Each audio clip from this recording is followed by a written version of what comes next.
Well, welcome back another week for the truth. Right now, we should be getting turned up because God has blessed us with another week to be able to hear His word. No matter what you went through this past week, God has blessed you with another week and said, yes, you can reach your destiny now. See, just the other week, we celebrated the birthday of Dr. Martin Luther King Jr. When you think of Dr. Martin Luther King Jr., you think of him and you think about the Dream Speech. But see, I sit and I think, what was it that made Martin Luther King Jr. special? See, I believe sometimes that we miss it. We think that the dream speech he gave is what made him special, or his ability to speak made him special, or his ability to lead made him special. See, I don't believe it was any of those things. See, what I believe that made Martin Luther King Jr. special was that he reached his life destiny. See, Martin Luther King made a decision to accept the process so that he may reach his destiny.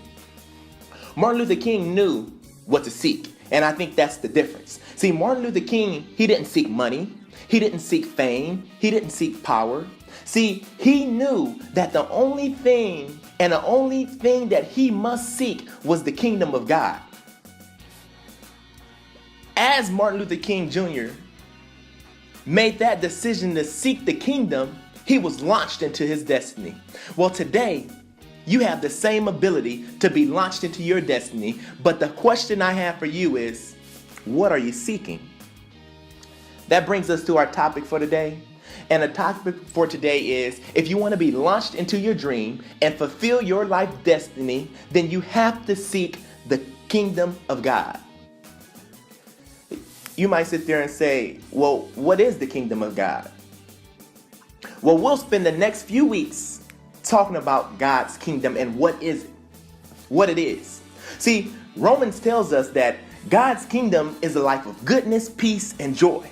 See, God created you to have an abundant life.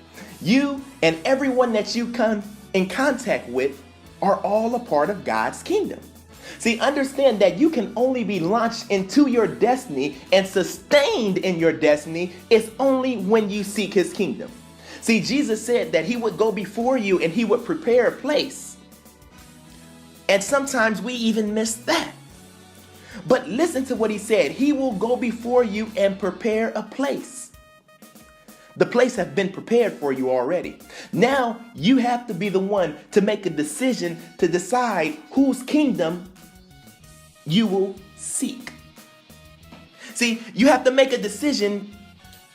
Will you seek your kingdom or will you seek God's kingdom? Think about in Genesis 32 when Jacob wrestled with God. See, when Jacob wrestled with God, it was clear that it was either going to be Jacob's kingdom or it was going to be God's kingdom. Well, your life is no different. You have to make a choice because you cannot serve two kingdoms. You can only be launched into your destiny when you seek God's kingdom. Well, Rodney, how do I seek God's kingdom?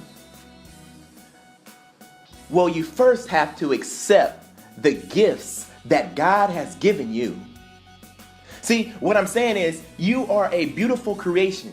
You have talents and you have the breath of God inside of you. But the first thing you have to do is accept the gift. See, you can't look at other people's gifts wondering why you don't have it. See, God has made you unique, and the uniqueness that He has made inside of you is awesome. You can't walk around seeking your own kingdom, because when you seek your own kingdom, you start thinking thoughts like, I wish I could sing like him, or I wish I could lead or make a difference like her, or I wish I could dance like that. I wish I had that ability. You spend so much time worrying about what others can do, you miss what God has placed inside of you. See, when you're seeking His kingdom, you're in a place of praise because you know that God has blessed you with that special gift that you have inside. A gift, and what is that gift inside of you for? The gift is to spread love. It's to spread goodness, peace, and joy. See, that gift is to spread the good news. And what do I mean about the good news? I mean being the active living hands and feet of Jesus Christ. See, once you understand that you're not just a, and what I mean by just a, see, I heard somebody say before, I'm just a mother, or I'm just a father, I'm just a student. See, you're not just a kid from the ghetto. Understand that you have that special gift that God has placed inside of you. And every time you think that you're just a, just know that God has breathed on the just a, and he has made the just a just right. See, you were made perfect, mighty, strong, but you have to accept the gift that God has given you. See, you don't have to work for this gift. This gift is free. It's no charge with this gift.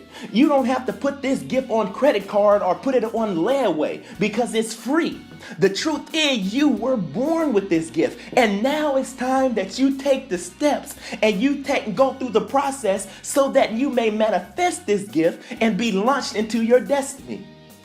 See, part of God's plan is you have to accept the gift. See, you accept the gift and then you receive it and you walk in the gift that God has given you. Think of Martin Luther King. Martin Luther King, he accepted that gift and he walked with purpose. He knew that there was nothing greater than understanding that you have a purpose and a destiny and a mission to seek God's kingdom. But first, he had to accept his gift. He had to accept his walk, and he had to accept his purpose. When you walk with purpose and the gift that God has given you, what I'm telling you is you won't get bored, you won't get tired, and you won't get frustrated. See, he supplies you with the strength. He gives you the understanding and the patience so you can endure all. Accept the gift, seek God's kingdom, and be launched into that thing that you were created to do. And that's the truth. See you next week.